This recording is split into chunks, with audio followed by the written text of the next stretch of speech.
আসসালামু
আলাইকুম ওয়া রাহমাতুল্লাহ।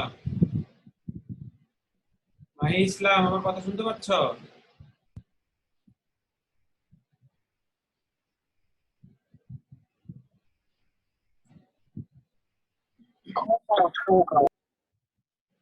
আসসালামু আলাইকুম।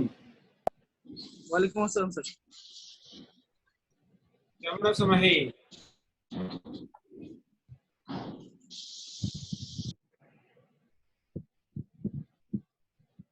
মাহি কেমন আছো? আছি আলহামদুলিল্লাহ স্যার, আপনি কেমন আছেন? আলহামদুলিল্লাহ। স্ক্রিনে কি দেখা যাচ্ছে?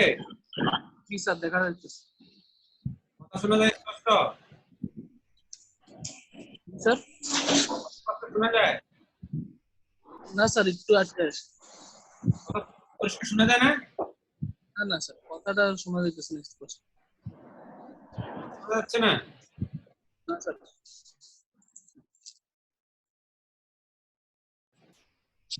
শোনা যাচ্ছে? জি স্যার। আচ্ছা, তাহলে আমরা শুরু করি। আজকে হচ্ছে আমাদের লেকচার 32, চ্যাপ্টার 5 এর লেকচার 4। আজকে আমরা সি প্রোগ্রামিং ভাষার যে বিষয়, যে প্রোগ্রামিং পড়া শুরু করছিলাম, সেই বিষয়গুলোর উপরে আজকে যে আলোচনা করবো সেটা হচ্ছে সি প্রোগ্রামিং ভাষা ডাটা টাইপ। সি প্রোগ্রামিং ভাষা ধ্রুবক, সি প্রোগ্রামিং ভাষা চলক, জ্ঞানমূলক প্রশ্ন উত্তর এবং অনুধাবন প্রশ্ন উত্তর। আচ্ছা, প্রথমে আসো আমাদের সি প্রোগ্রামিং ভাষার ডাটা টাইপ, এটা আমরা একটু ভালো করে পড়বো। প্রথমে আসো ডাটা টাইপ কাকে বলে। ডাটা টাইপ হচ্ছে ডাটার ধরন, যেমন পূর্ণ সংখ্যা, ভগ্নাংশ, ক্যারেক্টার ইত্যাদিকে আমরা ডাটা টাইপ বলবো। প্রতিটি ডাটা টাইপের ভিন্ন ভিন্ন মেমরি পরিমাণ প্রয়োজন হয়। অর্থাৎ আমরা প্রোগ্রামিং করতে গিয়ে বা সফটওয়্যার তৈরি করতে গিয়ে বিভিন্ন ধরনের ডাটা নিয়ে আমরা কাজ করব, এবং এই ডাটাগুলো বিভিন্ন ধরনের হয়ে থাকে, এবং এই যে ধরনের ডাটাগুলো নিয়ে আমরা কাজ করব সেগুলো বলবো আমরা ডাটা টাইপ। যেমন ধরো আমরা একটা কম্পিউটার প্রোগ্রামে কাজ করতেছি, তাহলে আমরা কিছু ডাটা ইনপুট দিব। তো ডাটাগুলো কিরকম ইনপুট দিতে পারি? যেমন আমরা স্টুডেন্টের নাম ইনপুট দিতে পারি, যেমন করিম, রহিম এরকম নাম নেই, তাহলে এটা এক ধরনের ডাটা। আবার ধরো আমরা একটা সে কোন সেকশন, এ সেকশন, তাহলে এ একটা ডাটা, শুধু একটা ক্যারেক্টার একটা ডাটা। আবার হইতে পারে যে সে কত মার্কস পাইছে, হ্যাঁ মার্কস, সে উদাহরণস্বরূপ সে 50 পাইল, তাহলে 50 একটা সংখ্যা। আবার দেখা যাচ্ছে কখনো কখনো এরকম হয় যে আমরা ফ্র্যাকশন ভ্যালু দিতে পারি, যে একটা টাকার পরিমাণ আছে 50.2। তার মানে আমাদের দেখো বিভিন্ন ধরনের ডাটা আমাদের কিন্তু ইনপুট দেওয়ার প্রয়োজন হতে পারে। কম্পিউটারে যখন আমরা প্রোগ্রাম করব, প্রোগ্রাম করতে গিয়ে আমরা কম্পিউটারে বিভিন্ন ধরনের ডাটা আমরা ইনপুট দিব। এই ডাটাগুলো আমাদের বিভিন্ন ধরনের হতে পারে। এই যে বিভিন্ন ধরনের ডাটা দিব, যে কত ধরনের ডাটা আমরা দিতে পারি সেটার একটা ক্লাসিফিকেশন এখানে দেখানো হচ্ছে। যেমন ডাটা টাইপকে প্রথমে তিন ভাগে ভাগ করা যায়। একটা হচ্ছে ইউজার ডিফাইন্ড, আরেকটা হচ্ছে বিল্ট ইন, আরেকটা হচ্ছে ডেরাইভড data type. User defined data type কোনগুলো? ব্যবহারকারীর নিজস্ব ইচ্ছা অনুসারে যে সকল ডাটা টাইপ গুলো তৈরি করে সেগুলো হচ্ছে ইউজার ডিফাইন্ড। অর্থাৎ তুমি নিজেই প্রোগ্রামার, নিজেই ডাটা টাইপ তৈরি করতে পারবে।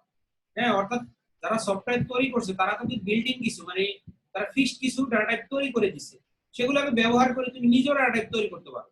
সেই নিজে যে যখন কোনো প্রোগ্রামার নিজে যখন ডাটা টাইপ তৈরি করে সেটা বলে ইউজার ডিফাইন্ড। এই ইউজার ডিফাইন্ড ডাটা টাইপগুলো কি হতে পারে? স্ট্রাকচার, ইউনিয়ন, ইনুমারেশন, ক্লাস, এগুলো হচ্ছে ইউজার ডিফাইন্ড ডাটা টাইপ। এই ইউজার ডিফাইন্ড ডাটা টাইপ গুলো তোমার এখানে আমাদের সিলেবাসে নাই, ইন্টারমিডিয়েট লেভেলে নাই, অনার্স লেভেলে বিস্তারিত। এখানে শুধু নামটা তোমাদের জানলে হবে, যে স্ট্রাকচার কি, স্ট্রাকচার, ইউনিয়ন, ইনুমারেশন, ক্লাস, এতটুকু। এখানে শুধু যে ইউজার ডিফাইন্ড ডাটা টাইপ কি এটুকু জানলে হবে। যে ব্যবহারকারী বা প্রোগ্রামার নিজে যে ডাটা টাইপগুলো তৈরি করবে সেটা হচ্ছে আমাদের ইউজার ডিফাইন্ড ডাটা টাইপ। এবং সেগুলো কি? Structure, union, enumeration, class. এখানে তোমার এমসিকিউ আসতে পারে যে স্ট্রাকচার কি ধরনের ডাটা টাইপ, তখন তুমি বলবে যে হ্যাঁ এটা ইউজার ডিফাইন্ড ডাটা টাইপ। কিছু এমসিকিউ স্যার 3 নম্বরটা কি? ইনুমারেশন। ওই যে স্যার, হ্যাঁ স্যার এটি। হ্যাঁ, এখানে আমি বলি তোমাকে, এটা নিজেরা ইউজাররা নিজেরাই এই ডাটা টাইপটা তৈরি করতে পারে। কথা বুঝতে পারছো? এখানে যে বিল্ডিং এর ডাটা টাইপ গুলো আছে সেই ডাটা টাইপ গুলো দিয়ে তোমার একটা নতুন ডাটা টাইপ নামকরণ করে নতুন ডাটা টাইপ তৈরি করতে পারে, নতুন নামে একটা ডাটা টাইপ তৈরি করতে পারে। কথা বুঝতে পারছো? এখন এই ডাটা টাইপ গুলো শুধু এখানে নামগুলো মনে রাখলে হবে, আর ডেফিনিশনটা। আর বিল্ডিং যেটা সেকেন্ড ক্যাটাগরি, বিল্ডিং যেটা, সেই বিল্ডিংটা আমাদের পরীক্ষার জন্য ইম্পর্টেন্ট, এবং এটা নিয়ে আমরা কাজ করব। এটা আমাদের সিলেবাসে আছে, যে বিল্ডিং ডাটা টাইপ, পূর্ণমান, বয়ড এবং দশমিক সংখ্যা, এর মাঝের যেটা আছে সেটা আমাদের বিস্তারিত আছে। আর বাকি যে দুইটা সেটা শুধু নাম এবং ডেফিনিশন জানলে হবে। যে আমাদের বেসিক যে ডাটা টাইপ সেটা হচ্ছে আমাদের mainly integer, character, float, double, void. এই পাঁচটা হচ্ছে আমাদের মৌলিক ডাটা টাইপ। এখন এই পাঁচটা কোনটা? ইন্টিজার মানে হচ্ছে পূর্ণ সংখ্যা। পূর্ণ সংখ্যা কি? যেমন 5, 60, 200 এর একটা উদাহরণ দেওয়া হয়েছে। অর্থাৎ এখানে কোনো দশমিক থাকবে না, অর্থাৎ ফ্র্যাকশন থাকবে না, ভগ্নাংশ থাকবে না। যে যদি পূর্ণ কোনো সংখ্যা থাকে, যেমন মানুষের সংখ্যা, মানুষের সংখ্যা কি কখনো হইতে পারে 5.2 সংখ্যক মানুষ? সম্ভব না। এটা অবশ্যই কি হবে? পূর্ণ সংখ্যা হবে। কিছু কিছু ডাটা আছে অবশ্যই পূর্ণ সংখ্যা দিতে হবে, যেমন মানুষের সংখ্যা কখনো অর্ধেক হয় না। এরপর আসো ক্যারেক্টার। ক্যারেক্টার কি? ক্যারেক্টার হচ্ছে একটা বর্ণ, যেমন এ, বি, সি, ডি, বা কোনো স্পেশাল সিম্বল, দাঁড়ি, কর্মা, সেমিকোলন, এগুলো হচ্ছে আমাদের, সেগুলো হচ্ছে আমাদের মানে ক্যারেক্টার। হ্যাঁ, আমাদের একটা বর্ণ। তারপর হচ্ছে প্লট। প্লট মানে হচ্ছে আমাদের প্লটিং পয়েন্ট। প্লটিং মানে হচ্ছে ভগ্নাংশ। কোনো যদি ভগ্নাংশ সংখ্যা রিপ্রেজেন্ট করতে হয় প্রোগ্রামিং এ, সেটাকে আমরা বলবো প্লট নাম্বার, বা আমাদের দশমিক যুক্ত সংখ্যা, যেমন 5.2, 3.3, হ্যাঁ এরকম বিভিন্ন ধরনের সংখ্যা আছে, সেগুলোকে আমরা বলবো আমাদের প্লট।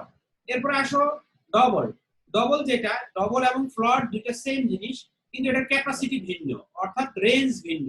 যেমন আমাদের ফ্লটের কাজ হচ্ছে আমাদের ভগ্নাংশ ডাটা সংরক্ষণ করবে, অর্থাৎ 3.142857 একটা এক্সাম্পল, এটা 6 ডিজিট পর্যন্ত কাজ করে। প্লটটা দশমিকের পরে 6 ডিজিট, অর্থাৎ এর সূক্ষ্মতা নির্ভুলতা 6 ডিজিট, অর্থাৎ যদি এরকম হয় খুব সূক্ষ্ম ডাটা সূক্ষ্ম ক্যালকুলেশন করতে হবে, 14 ডিজিট পর্যন্ত কাজ করা আমাদের দরকার হতে পারে, সেই ক্ষেত্রে আমরা ডবল এবং এরপর এর চেয়ে বড় ডাটা টাইপ আমাদের প্রয়োজন হইতে পারে। এখন এই দুইটার ক্ষেত্রেই কিন্তু আমাদের দশমিক যুক্ত সংখ্যা অর্থাৎ ভগ্নাংশ রাখবে, কিন্তু একটা ক্যাপাসিটি বেশি আর একটা ক্যাপাসিটি কম। যেমন 10 ডিজিট ক্যালকুলেটর, সেটা দিয়েও ক্যালকুলেটর কাজ হয়, আবার 12 ডিজিটও হয়। তাহলে 12 ডিজিট 10 ডিজিট মধ্যে পার্থক্য কি? 12 ডিজিট যেটা সেটাতে আরো বড় বড় সংখ্যা যোগ বিয়োগ করা যায়, আর যেটা 10 ডিজিট সেটা ছোট সংখ্যা আমাদের যোগ বিয়োগ করতে পারবে। আচ্ছা, এটা হচ্ছে আমাদের। আরেকটা হচ্ছে বয়েড। বয়েড মানে হচ্ছে খালি। যেমন আমাদের বয়েড প্লেস মানে খালি স্থান, শূন্য স্থান। কোনো কিছু যদি শূন্য স্থান থাকে সেটাকে আমরা কি বলি ইংলিশে? বয়েড। বয়েড মানে খালি। আমাদের প্রোগ্রামিং এ এখানে বয়েড মানে খালি বা নাল, মানে অনেক সময় অনেক ডাটা রাখতে হয় যেটার মধ্যে কোনো ভ্যালু নাই। ভ্যালু ছাড়া কোনো কিছু যদি হয় তখন সেটা বলবো আমরা ভয়েড বা নাল, বা এমন সময় আমাদের ফাংশনে রিটার্ন করবে ভয়েড নেই বা ভয়েড ফাংশন নাম থাকবে, তখন আমরা এটা বুঝাবো যে এটা কোনো কিছু রিটার্ন করবে না, অর্থাৎ কোনো কিছু সে মান দিবে না, কোনো ভ্যালু দিবে না, এটাকে বলবো আমরা ভয়েড। এরপর আসলে লাস্ট হচ্ছে আমাদের বেসিক ডাটা টাইপ ব্যবহার। বেসিক ডাটা টাইপটা হচ্ছে আমাদের যে বিল্ডিং যে ডাটা টাইপ গুলো আছে সেগুলো থেকে আমরা তৈরি করতে পারি বা আমরা আরো ডেরাইভ করতে পারি বা প্রাপ্ত। এই ডাটা বিল্ডিং ডাটা গুলো বেসিক ডাটা টাইপ গুলো থেকে প্রাপ্ত ডাটা টাইপটাই হচ্ছে আমাদের ডেরাইভ ডাটা, যেমন অ্যারে, ফাংশন, পয়েন্টার, রেফারেন্স, এগুলো হচ্ছে আমাদের ডেরাইভ ডাটা টাইপ। এখন এই ডেরাইভ ডাটা গুলো মধ্যে অ্যারেটা হচ্ছে যেমন ধরো আমরা এই ইন্টিজার থেকে একটা অ্যারে তৈরি করতে পারবো, ইন্টিজার টাইপের অ্যারে তৈরি করতে পারবো, অর্থাৎ আমাদের এটা কি প্রাপ্ত, কোথা থেকে পাচ্ছি? ইন্টিজার থেকে পাচ্ছি। কিভাবে পাবো? অ্যারে আমরা আছে আমাদের সিলেবাসে, অ্যারে আমরা পড়বো, অ্যারে আমাদের সিলেবাসে আছে, আমরা বিস্তারিত পড়বো লাস্টের চ্যাপ্টারের শেষের দিকে। ফাংশন আমাদের সিলেবাসে আছে, আমরা চ্যাপ্টারের শেষে বিস্তারিত পড়বো। পয়েন্টার আমাদের সিলেবাসে আছে, এখানে শুধু ডেফিনিশন জানলে হবে, রেফারেন্সের ডেফিনিশন জানলে হবে। এখানে একটা ডেফিনিশন বিস্তারিত পরবর্তীতে আমাদের বলে দিবে, এখানে শুধু নামটা মনে রাখো। অ্যারে, ফাংশন, পয়েন্টার, রেফারেন্স, এগুলো হচ্ছে আমাদের ডেরাইভড ডাটা টাইপ। যে অ্যারে যেমন ধরো আমাদের ইন্টিজার অ্যারে, যত একটা অ্যারে দিয়ে আমরা একটা অ্যারেতে অনেকগুলো একই টাইপের ভেরিয়েবল ডিক্লেয়ার করতে পারবো, তখন সেটা হয়ে যাবে ডেরাইভ, অর্থাৎ ইন্টিজার থেকে আমরা এটা পেয়ে যাবো। অর্থাৎ বেসিক ডাটা টাইপ, আমাদের বেসিক ডাটা টাইপটা এই ইন্টিজার থেকে এটা তৈরি করব। আর মেইনলি আমাদের যে বিল্ডিং যেটা, এটা নিয়ে আমরা কাজ করব বিস্তারিত।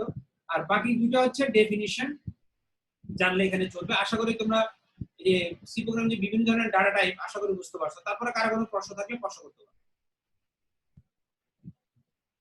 কার কোনো প্রশ্ন আছে? না স্যার। ওকে, তাহলে আমরা পরের স্লাইডে চলে যাচ্ছি। এখানে দেখো এটা হচ্ছে দেখো সি ডাটা টাইপেরই সেকেন্ড স্লাইড। এটাকে আরেকটু টেবিল আকারে যে আমরা ডাটা টাইপ গুলো পড়ছি, যেটা বিশেষ করে মৌলিক ডাটা টাইপ বা বিল্ডিং ডাটা টাইপ গুলো, সেটা বিস্তারিত এখানে দেখো ডাটা টাইপ গুলো কি এবং তার ফরম্যাট স্পেসিফায়ার কি সেটা বলবো, সাইজ, ডাটা রেঞ্জ, এটা এখানে বিস্তারিত। আসলে ডাটা টাইপ গুলো বিস্তারিত বর্ণনা এখান থেকে আমাদের কিন্তু এমসিকিউ তে প্রশ্ন আসতে পারে, যেমন ইন্টিজার ডাটা রেঞ্জটা কত, সেটা এমসিকিউ তে থাকতে পারে, বা সর্বোচ্চ মান কত নিতে পারে।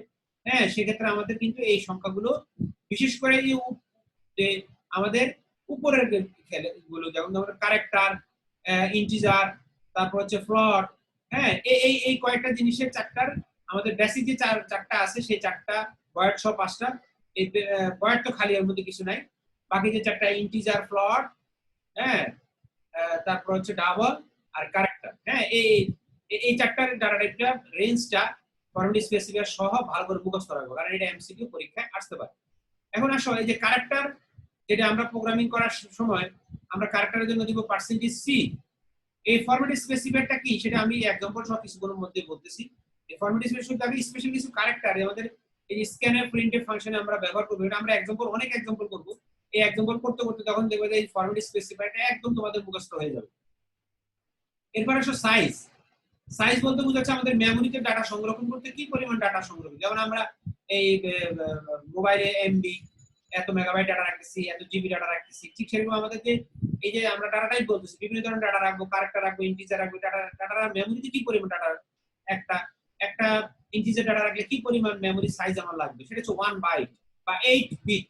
অনেক সময় দেখবেন তো কিছু বইতে বিটে সাইজটা বিটে দেওয়া আছে, সেটা সাইজটা হবে কি 8, যদি তোমার বিটি উল্লেখ করা থাকে 8 লিখবা, আর যদি বাইট লেখে তোমার 1 বাইট, কারণ আমরা জানি ডেফিনিশন 1 বাইট সমান হচ্ছে 8 বিট। আর কারেক্টরের ক্ষেত্রে ডাটা রেঞ্জটা হচ্ছে -128 থেকে +127। এখন এখানে একটা প্রশ্ন থাকতে পারে যে একটা 28 একটা 27 কেন? হ্যাঁ, যেমন পরের এক্সাম্পলটা আনসাইন কারেন্ট, আনসাইন মানে কোনো প্লাস মাইনাস নাই। আনসাইন যেটা দেখবা সেটা বুঝবা যে এটার মধ্যে কোনো প্লাস মাইনাস নাই। আর এখানে দেখো 1 বাইট, তো 1 বাইট সমান কত? 8। 8 মানে যদি 8 বিটে সে কোনোটা ডাটা রাখে তাহলে তার কম্বিনেশন কতগুলো হবে? আমরা যেমন আগে ডিজিটাল লজিক যে চ্যাপ্টারে আমরা পড়ছিলাম, তোমাদের মনে থাকার কথা, কোন একটা চলক যদি 1 বিটের হয় তাহলে আমরা দুই ধরনের হইতে পারে। 1 বিটের জন্য দুই ধরনের হতে পারে, 0 অথবা 1। 2 বিটের জন্য কি হইতে পারে? 4 ধরনের হইতে পারে, 0 0 0 1 1 0 1 1। আবার 3 বিটের জন্য কি পড়ছি? 2 টু দি পাওয়ার 3, 8 ধরনের হইতে পারে। আবার যদি 4 বিট হয় তাহলে আমরা পড়ছিলাম 2 টু দি পাওয়ার 4 সমান 16, অর্থাৎ 4টা 0 থেকে 4টা 1 পর্যন্ত। ঠিক একই ভাবে যদি 1 বাইট হয় তাহলে 2 to the power 8, 2 to the পাওয়ার 8 সমান কত আমাদের? 2 টু দি পাওয়ার 8 সমান হচ্ছে 256। এখন দেখো আমাদের সংখ্যাটা কিন্তু শুরু হয় 0 থেকে। তাহলে 0 থেকে যদি হয় 0 একটা সংখ্যা, তাহলে এটা সর্বোচ্চ সংখ্যা কত হবে? 255। তার মানে 0 থেকে 255 পর্যন্ত আসলে টোটাল সংখ্যা হচ্ছে 256টা, যেটা হচ্ছে 2 টু দি পাওয়ার 8। অর্থাৎ আমাদের সংখ্যাটা হবে 0 থেকে 2 টু দি পাওয়ার 8 - 1, অর্থাৎ সর্বোচ্চ সংখ্যা থেকে 1 কম। আর এখানে দেখো যখন এটা সাইন্ড হবে, অর্থাৎ এটার মধ্যে প্লাস এবং এটা কি পজিটিভ সংখ্যা না নেগেটিভ সংখ্যা, তাহলে আমাদের সংখ্যাটা অর্ধেক হয়ে যাবে। এখানে 0 থেকে 255 পর্যন্ত অর্থাৎ 256টা, এই 256 এর অর্ধেক কত? 128। তাহলে 128 অর্ধেক চলে যাবে মাইনাসের জন্য, আর বাকি 128 চলে যাবে আমাদের প্লাসের জন্য। এখন দেখো প্লাসের মধ্যে কি আছে? প্লাসের মধ্যে হচ্ছে 0 থেকে 0টা প্লাসের মধ্যে আছে, ধনাত্মক সংখ্যার মধ্যে 0 আছে। তাহলে দেখো ধনাত্মক রেঞ্জটা কত হবে? 0 থেকে 127। তারপরে এখানে 128টা আর মাইনাসও 128টা, তার মানে প্লাস 128 মাইনাস 128, টোটাল হচ্ছে 256টা। এটাও 8 বিটে। আশা করি বিস্তারিত বুঝতে পারছো। এই ক্যালকুলেশনটা কি সবাই বুঝতে পারছো? স্যার লাস্টে জিরোটা স্যার কি হবে? জিরোটা প্লাসের জায়গায় না মাইনাসের জায়গায়? 0টা হচ্ছে প্লাসে, তাহলে 0টা যদি প্লাসে চলে যায় দেখো তাহলে 0 থেকে 127। যেমন এখানে আমি ছোট একটা উদাহরণ দিয়ে তোমাদের দেখাইছি। দেখো 2 বিটের ক্ষেত্রে কি হবে? 2 বিটের জন্য আমাদের টোটাল হবে 4টা। তো 4টার ক্ষেত্রে দেখো যে -2 -1 আর 0 1। তাহলে দেখো 0 আর 1 এখানে রেঞ্জটা কত? 1 কম। তারপর -2 থেকে 1, ডান পাশেটা একটা কম। দেখো মাইনাস দুইটা সংখ্যা প্লাস দুইটা সংখ্যা, প্লাসে একটা এক লাস্টের সংখ্যাটা 1 কম মনে হচ্ছে কেন? কারণ এটা 0 থেকে শুরু হয়েছে, 0 থেকে 1, আর এটা হচ্ছে -2 -1। তার বড় সংখ্যার ক্ষেত্রে রেঞ্জ হবে -128 থেকে +127। আশা করি বুঝতে পারছো। Okay sir. আচ্ছা, এভাবে বাকি যে ডাটা টাইপ গুলো আছে, ইন্টিজার, শর্ট, এখানে দেখো ইন্টিজারটা একটু খেয়াল রাখবা। ইন্টিজারটা ডাটা টাইপটা আগে যে কম্পিউটার গুলো ছিল সেই কম্পিউটার গুলো আসলে সেটা ছিল 2 বাইটের ছিল, যেটা রেঞ্জ ছিল -32,768 থেকে 32,767 পর্যন্ত। এখন কিন্তু যে লেটেস্ট কম্পিউটার গুলো আছে সেটা ইন্টিজার সাইজ কিন্তু 4 বাইটে। 4 বাইট হওয়ার কারণে তার রেঞ্জটা কিন্তু অনেক বেশি। সেটা হবে -2147। এই দেখো -2147483647 থেকে শুরু করে 2147483647 এই সংখ্যাটা পর্যন্ত। এই রেঞ্জটা অনেক বড় একটা সংখ্যা, কারণ এটা হচ্ছে 4 বাইট। 4 বাইটের ক্ষেত্রে এই আমাদের রেঞ্জটা একটু অনেক বড় হবে, আর 2 বাইটের ক্ষেত্রে হবে -32,768 থেকে +32,767। আর এখানে দেখো ফ্লট, ডবল, এইগুলো কিন্তু সায়েন্টিফিক নোটেশনে দেওয়া আছে। এটার একটা অংশ হচ্ছে আমাদের ম্যাট্রিক্সে থাকে, আর এটা হচ্ছে এক্সপোনেন্ট, ম্যাট্রিক্সে এক্সপোনেন্ট, আর এর উপরে পাওয়ারটা হচ্ছে, এই যে উপরেরটা হচ্ছে পাওয়ার, আর এটা হচ্ছে বেস, নিচেটা হচ্ছে বেস, আর উপরেরটা হচ্ছে আমাদের এক্সপোনেন্ট, আর এখানে একটা সাইন বিট থাকে। এটা হচ্ছে আমাদের ফ্লোটিং পয়েন্ট রিপ্রেজেন্টের ক্ষেত্রে। এখানে আমাদের 3.4 এটা হচ্ছে কোএফিসিয়েন্ট, আর ইটা হচ্ছে বেস, আর ইন মান হচ্ছে এখানে 10, ই বেস বা আমাদের 10 বেস, এটা এর মানে হচ্ছে বেস হচ্ছে 10, আর 38 এর যেটা সেটা হচ্ছে আমাদের এক্সপোনেন্ট বা পাওয়ার। এটা হচ্ছে আমাদের এই মোটামুটি আমাদের এই বিভিন্ন ধরনের ডাটা টাইপ গুলো খুব বিস্তারিত বর্ণনা। আশা করি বুঝতে পারছো। কারা কোনো সমস্যা থাকলে প্রশ্ন করতে পারো।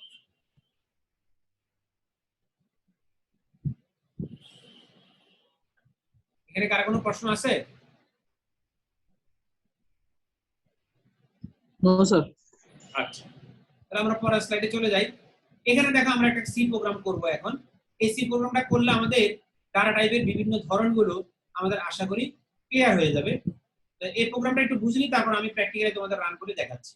প্রথমে আসো, এখানে আমরা আগের মতো দেখো এটা একটা কমপ্লিট আমাদের প্রোগ্রাম কিছু দেখো এখানে দেখো আমাদের লেখা আছে ইনক্লুড studio.h আমাদের হেডার ফাইল শুরু হলো void main এখানে দেখো আমাদের ইন্টিজার টাইপের একটা ডাটা টাইপ ডিক্লেয়ার করলাম int এখানে হচ্ছে ইন্টিজার টাইপের এ একটা চলক ইন্টিজার টাইপের একটা চলক ইন্টিজার টাইপের একটা চলক হচ্ছে এ ইন্টিজার টাইপের চলক হচ্ছে এ ঘোষণা হলো আর এর মান আমি এ একটা মান অ্যাসাইন করলাম এটা বড় একটা সংখ্যা অ্যাসাইন করলাম এটা হচ্ছে কিন্তু আসলে অনলাইনে যেটা কাজ করে সেটা হচ্ছে 4 বাইটের এইজন্য আমি সবচেয়ে বড় সংখ্যাটাই রেঞ্জের থেকে এক কম একটা সংখ্যা অ্যাসাইন করলাম যাতে আমি ওই রেঞ্জের বেশি হলে সেটা রাখবে না সেটা যেন আমরা বুঝতে পারি এইজন্য আমি একটা বড় সংখ্যা সেটার সাথে এক যোগ করে প্রিন্ট করলাম তার সঠিক ফলাফল দিবে কারণ তার রেঞ্জ সর্বোচ্চ সংখ্যা হচ্ছে +47 পর্যন্ত হ্যাঁ এখন দেখো 2 দিলে কিন্তু এটা তার রেঞ্জ পার হয়ে যাবে কারণ আমরা এই যে এইমাত্র দেখলাম তার রেঞ্জটা দেখো কত 47 +47 পর্যন্ত দেখো 2147 48 36 47 পর্যন্ত তাহলে আমরা যদি 2 যোগ করি তাহলে সংখ্যাটা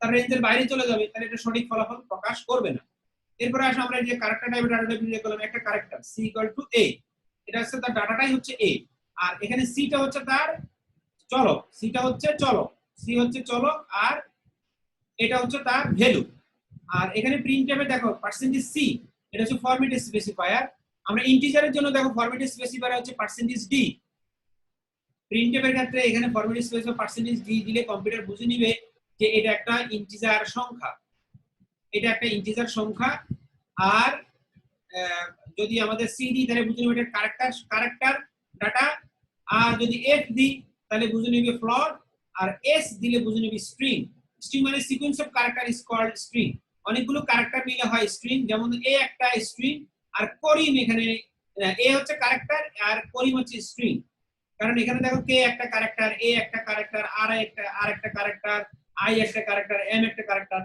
তাহলে দেখো এইখানে দেখো পাঁচটা ক্যারেক্টার মিলে একটা string sequence of character is called string অর্থাৎ অনেকগুলো ক্যারেক্টার মিলে স্ট্রিং এই চারটা টাইপ ভালো করে বুঝলে আশা করি প্রোগ্রামিং এর সমস্যা হবে না কারণ এই চারটা হচ্ছে বেসিক হ্যাঁ এগুলো জানলে বাকিগুলো আলটিমেটলি বোঝা যায় আর তোমাদের এর চেয়ে জটিল আশা করি আসবে না বাকি ডাটাগুলো নাম জানলে হবে এই চারটা ডাটা ইউজ করে সকল এখানে যতগুলো প্রোগ্রামিং তোমাদের আছে সবগুলো তোমরা করতে পারবে সিতে যতগুলো পরীক্ষায় আসে সবগুলো এই চারটা দিয়ে কভার হয়ে যাবে পার্সেন্টেজ মুখস্থ করে ফেলো পার্সেন্টেজ ডি হচ্ছে ইন্টিজারের জন্য পার্সেন্টেজ সি হচ্ছে ক্যারেক্টারের জন্য পার্সেন্টেজ এফ হচ্ছে ফ্লোট সংখ্যা বা ভগ্নাংশ যুক্ত সংখ্যার জন্য আর স্ট্রিং হচ্ছে আমাদের পার্সেন্টেজ এস ইউজ করব ফরম্যাট স্পেসিফায়ার এখন আমি প্রোগ্রামটা কপি করে তোমাদেরকে রান করে দেখাচ্ছি তার আগে আমি অনলাইন কম্পাইলারটা আছে তার ইউআরএলটা কপি করে নিচ্ছি আমি তোমাদের অনলাইনে যে স্লাইডটা দিছি ওখানে এই ইউআরএলটা নিয়ে নিবা এই ইউআরএলটা আমি পেস্ট করলাম আমার কম্পাইলারটা অন করলাম আচ্ছা এখন আমি প্রোগ্রামটা কপি করে নিয়ে আসি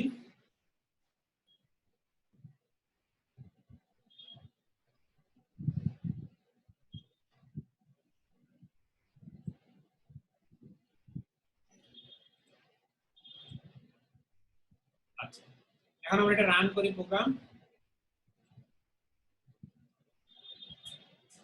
আচ্ছা এখানে দেখো একটা এরর আসছে এররটা কি আসছে দেখো এই এররটা আসছে দেখো আমি এখানে ডি একটা ক্যারেক্টার ডিক্লেয়ার করছি ডি একটা ক্যারেক্টার ডিসপ্লে একটু ভালো করে দেখা যাবে দেখো ডি একটা ক্যারেক্টার ডিক্লেয়ার করছি এটা তোমাদের বোঝার জন্যই দিলাম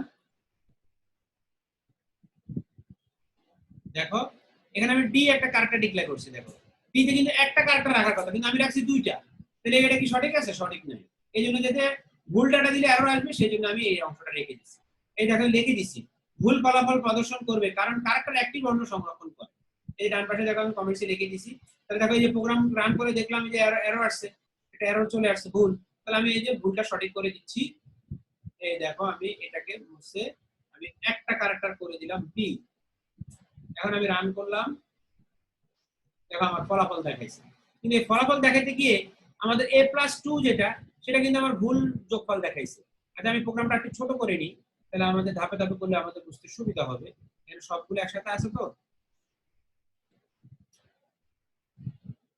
যেমন দেখো একটা প্রোগ্রাম ভালো করে বুঝো তাহলে দেখবে যে বাকি প্রোগ্রামগুলো তোমাদের বুঝতে অসুবিধা হবে না সবাই কি দেখতে পাচ্ছ ভালো করে জি স্যার দেখতে হ্যাঁ এখানে দেখো আমি ইন্টিজার টাইপের একটা ডাটা টাইপ ডিক্লেয়ার করলাম যেটার মধ্যে রাখছি দেখো লাস্ট হচ্ছে 46 তাহলে আমাদের দেখো তার সাথে এক যোগ করে প্রিন্ট করলাম তাহলে কত সেট দেখাইলো 47 সঠিকভাবে দেখাইছে। এখন দেখো আমি এটাকে চেঞ্জ করে 2 করে দিলাম, 1 বাড়াই দিলাম, তাহলে রেঞ্জের বাইরে চলে গেল। তাহলে কিন্তু আমার সঠিক ফলাফল দেখাইছে? দেখো সঠিক ফলাফল দেখায় মাইনাস চলে আসছে, একটা ভুল ডাটা চলে আসছে। এখানে যে সঠিক ফলাফল দেখার কথা সেটা কিন্তু দেখায় না, একটা ভুল একটা ডাটা চলে আসছে, নেগেটিভ একটা সংখ্যা চলে আসছে, তাহলে রেঞ্জের বাইরে চলে গেছে। এটা ভুল ডাটা। অর্থাৎ আমরা এখানে যে রেঞ্জটা দেখালে এটা দিয়ে বুঝাইলাম যে আমাদের রেঞ্জ, এখানে যে রেঞ্জটা আছে এই রেঞ্জের বাইরে কোনো যোগফল চলে গেলে ডাটা দিলে সে সঠিক ফলাফল আর দিবে না, এটা আমাদের মাথায় রাখতে হবে। এখানে যতটুকু আছে এই রেঞ্জের মধ্যে ওই ডাটাটা কাজ করবে। যদি বড় রেঞ্জের ডাটা দরকার হয় তখন বড় ডাটাটাই আমাদের এখানে লং ইন্টিজার, লং ডাবল, হ্যাঁ লং প্লট, এই ডাটাগুলো আমাদের ডাটা টাইপগুলো, এই যে লং ইন্টিজার, লং ডাবল, এই ডাটা টাইপগুলো আমাদের ব্যবহার করতে বড় বড় সংখ্যা আমাদের কাজ করতে হবে। এরপরে আসো আমরা ক্যারেক্টার ডাটা টাইপ নিয়ে কাজ করি। দেখো আমি ইন্টিজারটা মুছে দিলাম, এখন একটা ক্যারেক্টার রাখলাম, এই দেখো ক্যারেক্টার রাখলাম, দেখো আমাদের আউটপুট এ, দেখো এ একটা ডাটা, আমাদের এ কিন্তু ফলাফল দেখাইছে, দেখো আউটপুটে এ দেখাইছে, নিচে দেখো এ। আমি প্রিন্ট করতে বলছি সি এর মান, সি এর মান কত? এ, তাহলে আমাদের এ কিন্তু ফলাফল দেখাইছে। আচ্ছা, এরপরে আসো আমাদের স্ট্রিংটা একটু দেখি, স্ট্রিং, আচ্ছা প্লট, এরপরটা হচ্ছে প্লট, প্লটটা একটু দেখি। প্লট মানে হচ্ছে আমাদের ভগ্নাংশ, অর্থাৎ দশমিক যুক্ত সংখ্যা কাজ করবে। এখানে দেখো আমি প্লট টাইপের, এই দেখো প্লট ডাটা টাইপ, প্লট টাইপের এক্স ওয়াই দুটো চলক ডিক্লেয়ার করলাম। এক্স এর মান রাখলাম 3.5 আর ওয়াই এর মধ্যে রাখলাম 6.2, ওয়াই এর মধ্যে রাখলাম 6.2, তাহলে আমরা দুটো যোগ করলাম x plus Y, x plus Y, তাহলে যোগ করে আমাদের কত দেখাবে? ফলাফল কত হওয়া উচিত আমাদের? 9.7। দেখি তো আমাদের 9.7 দেখায় কিনা। হ্যাঁ দেখো আমাদের 9.7 ফলাফল দেখাইছে, 9.7। এবার আমরা স্ট্রিংটা একটু চেক করে দেখি স্ট্রিংটা আমাদের কাজ করে কিনা। স্ট্রিং এখানে দেখো এই যে ক্যারেক্টার অ্যারে, এখানে একটা অ্যারে ডিক্লেয়ার করলাম, অ্যারে আমরা বিস্তারিত পড়বো। অ্যারে ডিক্লেয়ার করার নিয়ম, চলকের নাম দিবে, এখন থার্ড ব্র্যাকেটে একটা সংখ্যা দিবে, এই সংখ্যাটা হচ্ছে কতগুলো ক্যারেক্টার সে নিতে পারবে, সর্বোচ্চ 10টা সংখ্যা, 10টা ক্যারেক্টার নিতে পারবে। যদি আমরা এখানে 100 দিই তাহলে 100 ক্যারেক্টারের একটা স্ট্রিং সর্বোচ্চ সে নিবে। এখানে n হচ্ছে স্ট্রিং টাইপের ডাটা টাইপ। স্ট্রিং ডিক্লেয়ার করার ক্ষেত্রে আমরা কিন্তু ক্যারেক্টার ডাটা টাইপটা শুরুতে লিখবো, কিন্তু এটা অ্যারে আকারে দিব। অ্যারে মানে অনেকগুলো ক্যারেক্টার মানে স্ট্রিং টাইপ। তাহলে দেখো এই যে আমরা n একটা স্ট্রিং, তাহলে আমরা এই যে পার্সেন্টেজ s দিলাম, এখানে কিন্তু পার্সেন্টেজ s দিলাম, তাহলে আমরা রান করলাম, দেখো আমাদের কোরিন প্রিন্ট করে কিনা দেখি। হ্যাঁ আমাদের কোরিন প্রিন্ট করছে, আমাদের ফলাফল ঠিক আছে। তার মানে আমাদের 4 ধরনের ডাটা টাইপ আমরা বিস্তারিতভাবে পড়লাম, ইন্টিজার টাইপের, প্লট টাইপের, ক্যারেক্টার টাইপের, তারপর হচ্ছে স্ট্রিং টাইপের। এই एग्जांपलটা আমি তোমাদের দিলাম, তোমরা নিজেরাও রান করে এবং এখানে বিস্তারিত ডান পাশে বলা আছে। আশা করি বুঝতে পারছো। কার কোনো প্রশ্ন থাকলে প্রশ্ন করতে পারো। কার কোনো প্রশ্ন আছে? না স্যার। ওকে স্যার ক্যারেক্টার তো স্যার 10টার বেশি নিতে পারে না, না তো স্যার যদি নাম বড় হয় তখন? আচ্ছা তুমি আমি এটা আবার বলতেছি, ক্যারেক্টার 10টার বেশি নিতে পারে আমি সেটা বলি নাই, বলছি ক্যারেক্টারে একটা নিতে পারে, ক্যারেক্টারে একটা নিতে পারে, আর স্ট্রিং নিতে পারে অনেকগুলো। কথা কি বুঝছো? এখন স্ট্রিং কিভাবে ডিক্লেয়ার করব? স্ট্রিং ডিক্লেয়ার করব অনেকগুলো ক্যারেক্টার একসাথে ডিক্লেয়ার করে, কারণ আমরা জানি স্ট্রিং এর ডেফিনিশন কি, অনেকগুলো ক্যারেক্টার মানে স্ট্রিং। তাহলে এই দেখো এই যে কে একটা ক্যারেক্টার, কে একটা ক্যারেক্টার, এ একটা ক্যারেক্টার, আর একটা ক্যারেক্টার, আই একটা ক্যারেক্টার, এম একটা ক্যারেক্টার। তাহলে আমরা এখানে যদি এমন একটা ধরো স্ট্রিং আমার ব্যবহার করা দরকার, সেখানে সর্বোচ্চ 10টা ক্যারেক্টারের মতো আসতে পারে, তাহলে আমি 10 দিয়ে দিলাম। এখন যদি আমার এরকম বড় হয় তাহলে আমি আরো বড় করে আর ডিক্লেয়ার করলাম। দেখো আমাদের যদি এখানে এই দেখো 100টা নাম ধরো আমার বড় টেক্সট বা 1000 দরকার, তাহলে আমি 1000 ক্যারেক্টারের একটা স্ট্রিং ডিক্লেয়ার করব, তখন আমাদের 1000 ক্যারেক্টার পর্যন্ত আমি স্ট্রিং নিতে পারবো। বুঝতে পারছো? ও জি স্যার বুঝতে পারছি। আর কার কোনো প্রশ্ন?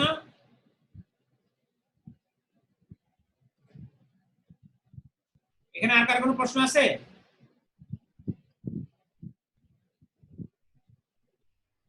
আর কার কোনো প্রশ্ন আছে? ওকে, এবার আসো আমরা সি প্রোগ্রামিং ভাষা ধ্রুবক এটা পড়বো। সি প্রোগ্রামিং ভাষা ধ্রুবক কি? ধ্রুবক মানে কনস্ট্যান্ট, মানে স্থির, স্থির অর্থাৎ যেটাকে কোনো চেঞ্জ করা যায়, অর্থাৎ প্রোগ্রাম চলার সময় যে সকল মানের কোনো পরিবর্তন করা যায় না সেই সকল মানকে ধ্রুবক বলা হয়। প্রোগ্রাম চলার সময় যে সকল মানের কোনো পরিবর্তন করা যায় না সেই সকল মানকে ধ্রুবক বলে। প্রোগ্রাম চলার সময় যে সকল মানকে পরিবর্তন করার ডেফিনিশন আশা করি বুঝতে পারছো। এখন আসো এটা আমরা বিস্তারিত আলোচনা করি যে যেমন কিছু কিছু সংখ্যা আছে, কিছু কিছু সংখ্যা আছে যে সংখ্যাগুলোর মান সাধারণত পরিবর্তন করা, প্রোগ্রামিং এ পরিবর্তন করার প্রয়োজন হয় না। একবার আমি একটা মান অ্যাসাইন করলে সেই মান আর পরিবর্তন করার প্রয়োজন হবে না। যেমন দেখো কিছু কিছু মান আছে, যেমন কনস্ট্যান্ট মান, কনস্ট্যান্ট মান 3, যেমন পাই এর মান কত? পাই এর মান হচ্ছে 3.141। এই পাই এর মান কি কখনো কোথাও চেঞ্জ হবে?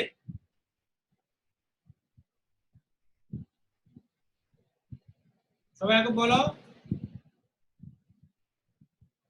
ধরো প্রোগ্রামিং এ আমরা পাই নিয়ে কাজ করতেছি, পাই, হ্যাঁ, কোন একটা কিছু এরিয়া ক্ষেত্রফল বের করতেছি, সার্কেল নিয়ে কাজ করতেছি, তখন একটা পাই একটা চলকে লাগবে। তো পাই এর মান তো ফিক্সড, পাই এর মান কি কখনো পরিবর্তন হয়? পাই এর মান কত আমরা জানি, বলো তো? 3.14 জানি কিনা বলো? 1416 রেসপন্স করো দুই একজন। Yes, sir. 3.1416. এই মান কি কখনো কি পরিবর্তন হবে? না। হ্যাঁ, তাহলে যে সকল মান আমার পরিবর্তন করার প্রয়োজন হবে না সেগুলোকে আমরা ধ্রুবক আকারে ডিক্লেয়ার করব। সি প্রোগ্রামিং এ ধ্রুবক আকারে ডিক্লেয়ার করব বা কনস্ট্যান্ট বা ফিক্সড। আবার এরকমও হতে পারে এই কনস্ট্যান্টে শুধু আমরা সংখ্যা ইউজ করব তা না, আমাদের স্ট্রিংও ফিক্সড হতে পারে। তারপরে ধরো আমার কোনো সংখ্যা ফিক্সড হতে পারে। যেমন ধরো আমরা একটা স্ট্রিং একটা একটা ছাত্রের রেজাল্ট প্রসেসিং করব, মার্কস নিয়ে কাজ করব। তো শুরুতে আমরা যখন ভর্তি হইলো, একটা স্টুডেন্ট যখন ভর্তি হইলো, ভর্তি হওয়ার সময় আমি স্টুডেন্টের একটা তার রোল নাম্বার দিয়ে দিলাম, তারপরে তার নাম দিয়ে দিলাম, হ্যাঁ। এখন শুধু সেটা পরীক্ষা হলে তার মার্কসটা এন্ট্রি হবে। এখন এখন দেখো এই স্টুডেন্টের যে রোল নাম্বারটা আমি ভর্তির সময় রোল নাম্বারটা দিলাম বা নামটা দিলাম, সেটা কি পরিবর্তন হবে না শুধু মার্কসটা চেঞ্জ হবে? বলো একজন। স্যার না, পরিবর্তন হবে না স্যার, শুধু মার্কস চেঞ্জ হবে। রাইট। তাহলে আমাদের কখনো এরকম নাম স্ট্রিংও আমাদের ধ্রুবক হইতে পারে। আবার কখনো ধরো তুমি একটা সেকশনে আসো, তো তুমি সেকশন কি প্রতিদিন কি সেকশন চেঞ্জ হবে? তুমি ধরো এ সেকশনে আসো, তাহলে এ সেকশন কারেক্টারও ধ্রুবক হইতে পারে। তুমি এ সেকশনে আসে এ চেঞ্জ করা দরকার না হইতে পারে। এ যখন তুমি তার একটা ক্যারেক্টার দিলা, যে ক্যারেক্টারটা চেঞ্জ করার প্রয়োজন হবে না সেটাকে আমরা ক্যারেক্টার ধ্রুবক বলবো। যখন কোনো একটা স্ট্রিং ডিক্লেয়ার করলা যেটা চেঞ্জ করার দরকার হবে না, তাহলে আমরা সেটাকে স্ট্রিং ধ্রুবক বলবো। তারপরে ধরো কোনো পূর্ণ সংখ্যা, তোমার রোল নাম্বার ফিক্স করে দিলাম, তাহলে সেটাকে আমরা বলবো আমাদের ইন্টিজার ধ্রুবক বা পূর্ণ সংখ্যা ধ্রুবক। তারপর আমাদের ভগ্নাংশের পর এরকম ভগ্নাংশ থাকতে পারে, যেমন 3.1416 পাই এর মান, সেটা আমাদের পরিবর্তন না হইতে পারে, তখন সেটাকে বলবো আমরা ভগ্নাংশ ধ্রুবক। আশা করি বুঝতে পারছো। জি স্যার। হ্যাঁ, এখন দেখো পূর্ণ সংখ্যা ধ্রুবক আমাদের কি হইতে পারে? যেমন দশমিক পূর্ণ সংখ্যা আমাদের কি হয়? দশমিক সংখ্যা আমরা পড়ছি, সংখ্যা প্রকারভেদ পড়ছি, দশমিক সংখ্যা হয়, অক্টাল সংখ্যা হয়, হেক্সাডেসিমাল সংখ্যা হয়। কারণ এই দশমিক সংখ্যার আমাদের যদি ধ্রুবক হয় তাহলে আমরা দশমিক ধ্রুবক বলবো, অক্টাল সংখ্যা ধ্রুবক হলে অক্টাল ধ্রুবক বলবো, হেক্সাডেসিমাল সংখ্যা ধ্রুবক হলে হেক্সাডেসিমাল ধ্রুবক বলবো। এটা খুব সিম্পল। হ্যাঁ, অর্থাৎ যে কোনো পূর্ণ সংখ্যা ধ্রুবক হইলে তখন সেটাকে আমরা বলবো পূর্ণ সংখ্যা ধ্রুবক। ভগ্নাংশ সংখ্যা ধ্রুবক হলে ভগ্নাংশ ধ্রুবক। একটি বর্ণ ধ্রুবক হলে আমরা ক্যারেক্টার ধ্রুবক বলবো বা একটি বর্ণ ধ্রুবক বলবো। স্ট্রিং যেটা বললাম সিকোয়েন্স অফ ক্যারেক্টার, যেমন ঢাকা এরকম যদি ফিক্সড করা থাকে তাহলে আমরা স্ট্রিং ধ্রুবক বলবো। এখন আসো লাস্ট একটা শুধু আছে ব্যাকস্ল্যাশ ক্যারেক্টার ধ্রুবক। এইটা একটু আমাদের বিস্তারিত বুঝতে হবে। এই ব্যাকস্ল্যাশ ক্যারেক্টার ধ্রুবকটা আসলে কি? এটা হচ্ছে কিছু কিছু ক্যারেক্টার আছে যেটা আমাদের ফিক্সড মিনিং। আমরা সি প্রোগ্রামিং এ যদি আমরা এই ক্যারেক্টারটা লিখি তাহলে আমাদের প্রোগ্রামিং এর নির্দিষ্ট কাজটা করে দিবে, এটার নির্দিষ্ট কাজ এটা, এবং এই ক্যারেক্টারটা ফিক্সড। অর্থাৎ ধ্রুবক কেন বলা হয়েছে? এই ক্যারেক্টারটা ফিক্সড। যেমন আমি একটা एग्जांपल দিই তাহলে তোমরা এই জিনিসটা ভালো করে বুঝে ফেলবা। যেমন দেখো, যেমন এখানে আমি উদাহরণ কিন্তু লিখে দিয়েছি, দেখো একটা বোঝাই দিচ্ছি। দেখো এই যে /n আরো প্রত্যেকটা মিনিং আছে, সেটা আমি চার্ট আকারে তোমাদের দিই, মানে বইতে আছে তোমরা পেয়ে যাবা। এখানে অল্প কয়েকটা জানলে হবে। যেমন একটা আমি যদি ভালো করে বুঝাই দিই তার সাথে সবগুলো তোমরা বুঝে ফেলবে। ব্যাকস্ল্যাশ ক্যারেক্টার ধ্রুবকটা কি সেটা বোঝার জন্য একটা ভালো করে বুঝো। যেমন প্রথমটা /n আমি তোমাদের দেখাচ্ছি। দেখো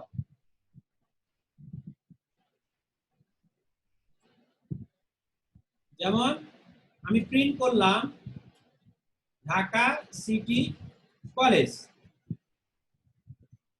ঢাকা সিটি কলেজ, এটা আমি রান করলাম, তার মানে কি দেখাইলো, ঢাকা সিটি কলেজ দেখাইলো। এখন দেখো আমার দরকার হচ্ছে কলেজ লেখাটা নিচে দেখাও, এক লাইন নিচে দেখাও।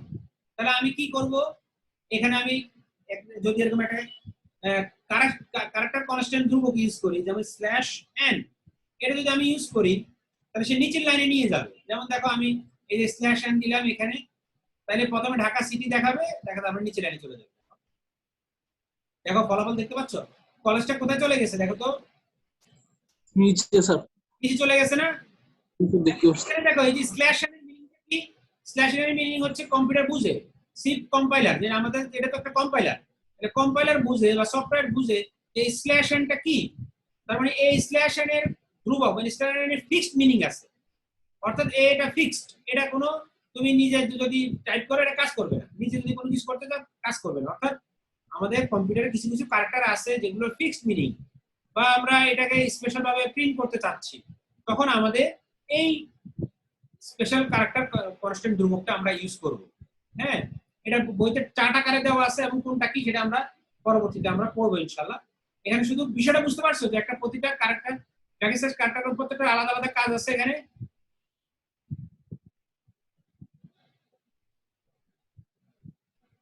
সবাই কি বিষয়টা বুঝতে পারছো? কারা কোনো প্রশ্ন থাকলে প্রশ্ন করতে পারো, স্যার এই স্লাইডে কারা কোনো প্রশ্ন থাকলে প্রশ্ন করতে পারো। বুঝতে পারছি। ওকে, স্যার ক্যারেক্টার না ক্যারেক্টার? আচ্ছা ক্যারেক্টার, এটা উচ্চারণটা ক্যারেক্টারও বলতে পারো, হ্যাঁ এটা ক্যারেক্টারও বলে উচ্চারণ। হ্যাঁ, যেমন দেখো আমরা এটা উচ্চারণটা দেখি, যদি বলছো আমরা এটা গুগলে দেখি,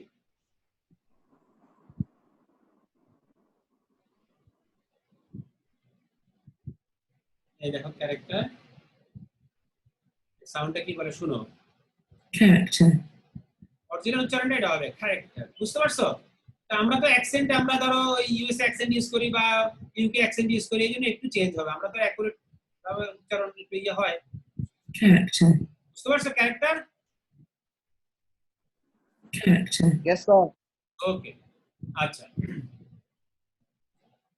এখন আসো আমরা এই ধ্রুবকের কিভাবে আমরা সি প্রোগ্রামিং এ ধ্রুবক ডিক্লেয়ার করব এবং এটা কিভাবে আমরা এটা ইউজ করতে পারি প্রোগ্রামিং এ, সেটা আমরা একটা एग्जांपल সহ বোঝার চেষ্টা করব।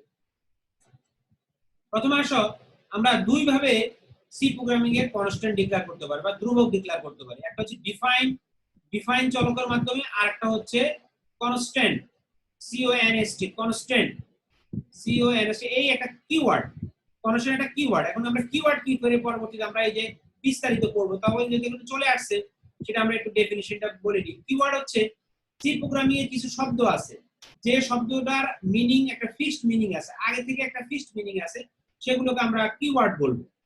অর্থাৎ যে শব্দগুলোর অর্থ আগে থেকেই ফিক্সড করা, সেই ধরনের শব্দগুলোকে আমরা বলবো কিওয়ার্ড। যেমন আমরা এই যে ইন্টিজার বলতেছি, ইন্টিজার একটা কিওয়ার্ড। আবার কিন্তু কে যে ডিক্লেয়ার করলাম, কে হচ্ছে চলক, এটা আমি টাইপ করে দিছি। অর্থাৎ আমি যে সকল চলকগুলো ডিক্লেয়ার করব সেগুলো হচ্ছে কিওয়ার্ড না, সেগুলো আগে থেকে প্রিডিফাইন কোনো মিনিং নেই। আর যেগুলো যারা সফটওয়্যার তৈরি করছে বা এই যে কম্পাইলার তৈরি করছে, তারা কতগুলো শব্দ ইউজ করছে, বর্ণ ইউজ করছে, যেগুলোর আগে থেকে প্রিডিফাইন মিনিং আছে, সেগুলোকে আমরা বলবো কিওয়ার্ড।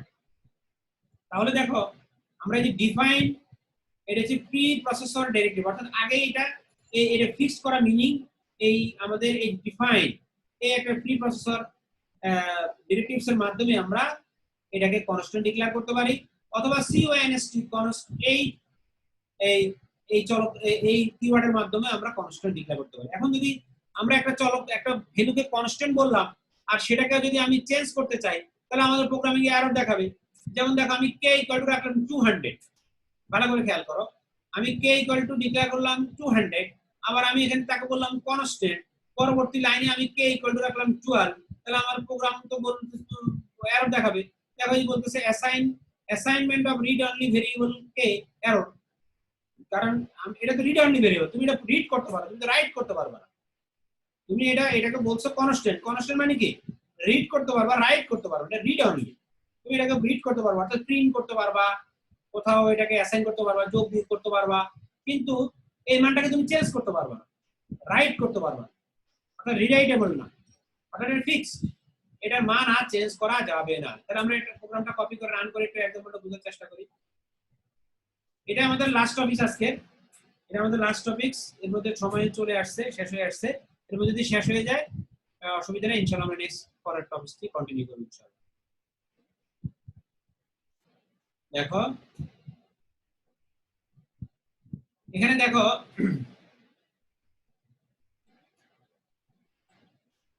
আমরা এই প্রোগ্রামটা প্রথমে রান করি। রান করার পর একটা এরর আসছে, দেখো এররটা কি, assignment of read only variable কি একটা এরর চলে আসছে, দেখো লিখে দিয়েছি এরর, এরর চলে আসছে। কারণ কি, এটা আমাদের একটা রিড অনলি ভেরিয়েবল কে। এখন দেখো আমি কনস্ট্যান্টটা উঠাই দিলাম, কে কনস্ট্যান্টটাকে উঠাই দিলাম, উঠাই দিয়ে আমি এবার রান করলাম। এখন কিন্তু আমার ফলাফল দেখাইছে, অর্থাৎ যেগুলো যেগুলো আমরা প্রিন্ট করছি সেগুলো কিন্তু ফলাফল দেখাইছে। এখন তাহলে আমরা কি করছি দেখি। দেখো n একটা চলক, ডিফাইনের ক্ষেত্রে কি করা হয়, ডিফাইনের ক্ষেত্রে আমরা একটা চলকের নাম দিব এবং এখানে কিন্তু ইকুয়াল দেওয়া লাগবে না এবং লাস্টে কোনো সেমিকোলন দেওয়া লাগবে। ডিফাইনের ক্ষেত্রে আমরা এখানে চলকটা দিব, কনস্ট্যান্ট চলকটা সেটা দিব, আর লাস্টে কোনো সেমিকোলন থাকবে না। এখানে দেখো ডিফাইন পাই 3.14 সেটা ডিফাইন করলাম, পাই এর মান ডিফাইন করে দিলাম। Define letter equal to a, একটা ক্যারেক্টার a ডিফাইন করলাম। তারপরে আসো ডিফাইন স্ট্রিং abc, এখানে ডিফাইন করে দিলাম। তারপরে হচ্ছে ডিফাইন এই যে ব্যাকস্ল্যাশ ক্যারেক্টার যেটা আমরা বলছি, এখানে ধরো আমরা যতগুলো কনস্ট্যান্ট করছি এখানে দেখো সব 5টা ধরনের এই উদাহরণ দিলাম। ব্যাকস্ল্যাশ ক্যারেক্টার, এখানে যে কোশ্চেন মার্কস, আমি কোশ্চেন মার্কস ধরো প্রিন্ট করতে যাচ্ছি, হ্যাঁ কোশ্চেন মার্কস প্রিন্ট করতে যাচ্ছি, তাহলে দেখো আমাদের এই আর নিচে আরেকটা উদাহরণ দিয়েছি কনস্ট্যান্ট দিয়ে, সেটা স্ল্যাশন। দেখো আমি এই যে স্ল্যাশন প্রিন্ট করলাম, ব্যাকস্ল্যাশ কনস্ট্যান্ট ক্যারেক্টার, এই যে তাহলে আমাদের কি করবে, নিউ লাইনে দেখাবে। এই দেখো এই যে লাস্টের স্ট্রিংটা, এই যে লাস্টের স্ট্রিংটা নিচে লাইনে দেখাইছে, দেখো এই যে ব্যাকস্ল্যাশ ক্যারেক্টারটা আমি আগেই এই যে এখানে দুইবার, এখানে তো স্ল্যাশন ডিফাইন করছি, এখানে কোশ্চেন মার্কস। অর্থাৎ আমি যদি কোশ্চেন প্রিন্ট করতে চাই, দেখো আমি কোশ্চেন প্রিন্ট করতে চাইলেও কিন্তু এভাবে স্ল্যাশ কোশ্চেন দিয়ে দেব, কোশ্চেন মার্ক যদি আমি প্রিন্ট করতে চাই। অর্থাৎ আমরা কনস্ট্যান্ট এই কিওয়ার্ডের মাধ্যমে কনস্ট্যান্ট ভেরিয়েবল বা ধ্রুবক ডিফাইন করতে পারি, আবার ডিফাইনের মাধ্যমেও করতে পারি, দুইভাবে করতে পারি। আশা করি বুঝতে পারছো, কার কোনো প্রশ্ন থাকলে প্রশ্ন করতে পারো।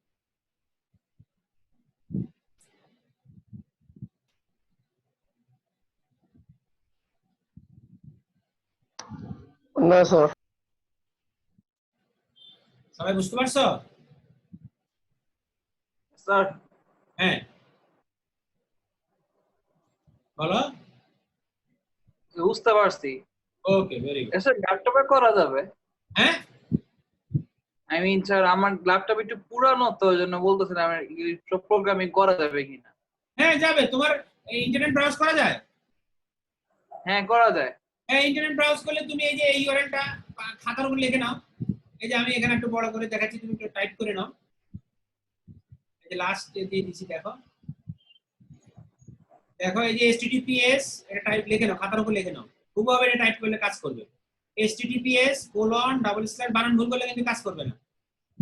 https://www.onlinegdb.com/online online_c_compiler, এটা আমি গুগল থেকে সার্চ করে পাইছি।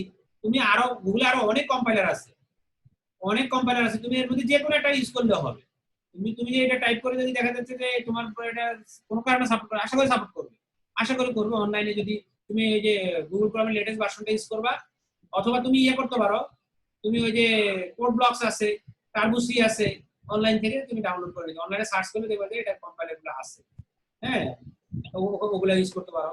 বা অনলাইনে তুমি গুগল সার্চ করতে পারো যে online C compiler, online C compiler কিন্তু অনেক জিনিস চলে আসবে। এর মধ্যে যে কোনো একটা ওপেন করলে তুমি দেখবে যে কোডটা কপি করে নিয়ে দিবা বা টাইপ করে দিবা, এরপর রান বাটন থাকবে, রান বাটন ক্লিক করবে, প্রোগ্রাম কম্পাইল হবে, কাজ করবে, আউটপুট দেখাবে। বুঝতে পারছো? Yes sir. আচ্ছা এখন কিন্তু অলরেডি নিচে দেখাচ্ছে 44.38 সেকেন্ড, যে কোনো সময় অফ হয়ে যেতে পারে। বুঝতে পারছো? Yes sir. ঠিক আছে, আজকে এই পর্যন্ত, সবাই ভালো থাকবা। আসসালামু আলাইকুম স্যার। আসসালামু আলাইকুম স্যার।